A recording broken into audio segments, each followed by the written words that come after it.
perfect place in San Francisco. Yeah, the system is perfect for him.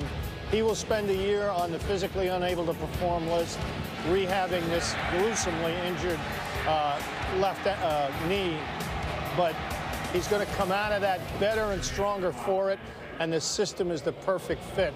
He will replace Gore eventually. Yeah, and of course, Frank Gore went through similar situations, yes. And so it's a perfect place for him to learn. We talked to Jim Harbaugh earlier, and they said they will not put Lattimore on the field until he is 100% healthy and ready to go, and they have that luxury in San Francisco.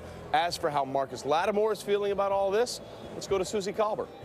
Well, Trey, as we get set to wrap things up, we did want to spend time on this remarkable story of perseverance, and we have our injury expert, Stefania Bell, with us, because the story of Marcus Lattimore is really just incredible. After coming back from a major knee injury to his left knee in 2011, he was finally up to speed this past October when he tore 3 out of 4 ligaments in his right knee, and his recovery really nothing short of miraculous.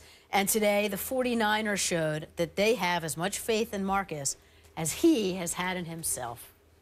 And we are happy to welcome Marcus into the show.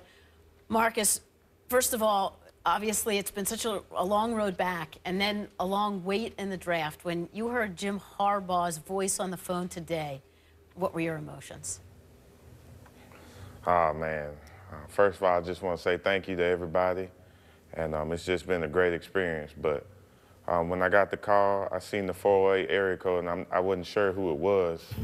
But, you know, when I picked up the phone, it was Coach Harbaugh, and what a great feeling that was. I mean, everybody in the room was just full of joy. I was happy, I was excited, and it was just a great moment. You know, he shared with us that he made a special call to your mother to tell her just what an incredible person you are. What does that mean to you?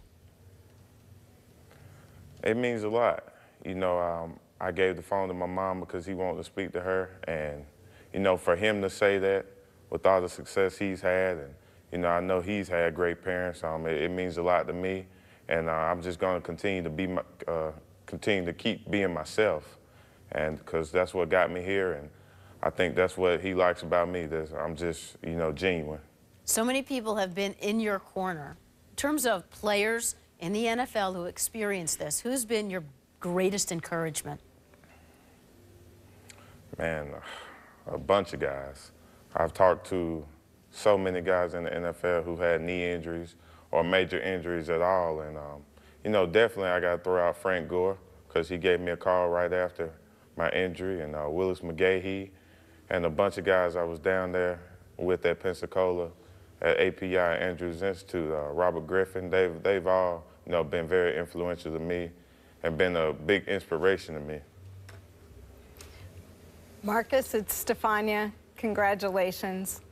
You mentioned Frank Gore as being an inspiration to you. What does it mean to you to be joining him in San Francisco? Man, it means a lot to me. He's a hard worker, he's dedicated, and he's a great running back. He can do it all. So I get to learn from, you know, one of the best who's ever played the game. So I'm really excited about that. And, you know, just to play in that backfield with all those great backs they have, it's going to be a lot of competition. It's going to be a lot of fun with a great team. Well, Marcus, I know you're still very much in the middle of your rehab. You've been adding plyometrics, you're working on strengthening, and you're building up that running program. But you had a very special run up Stone Mountain the other day. Why was that so significant? You know, I used to come to Stone Mountain as a kid all the time.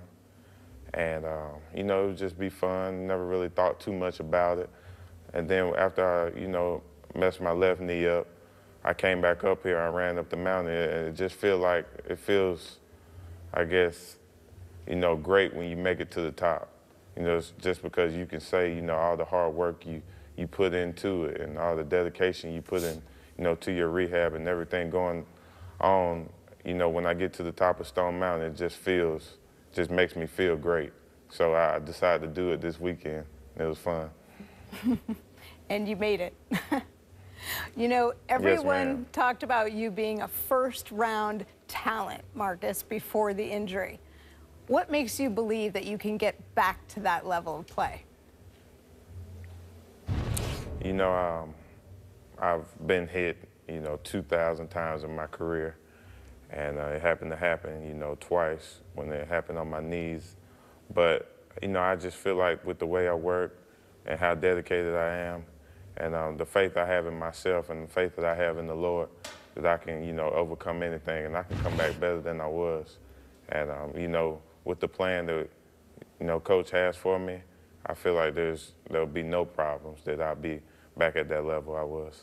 Now, you mentioned the plan that Coach has for you, and he made it clear today that he told you and your mom that he really doesn't want you on the field until you're 100%. I know you've said, I'll be ready for week 1. So where are you mentally with all of that? It's what's ever best for me and what's best for the team. And I realize that. I'm just going to, continue to keep that mindset, though. If I'm called upon, I'll be ready to go. But whatever's best, with the doctors and the coaches and me, we'll all get together and we'll figure out something, and I know it'll be best. Marcus, we all wish you the best. What an incredible story, and we can't wait to see you on the field in the NFL. Congratulations again. Congratulations, and thanks for sharing that journey with us. Marcus Lattimore, easily one of the most inspirational stories in this draft. So just give us a little perspective here, because it was such a serious injury.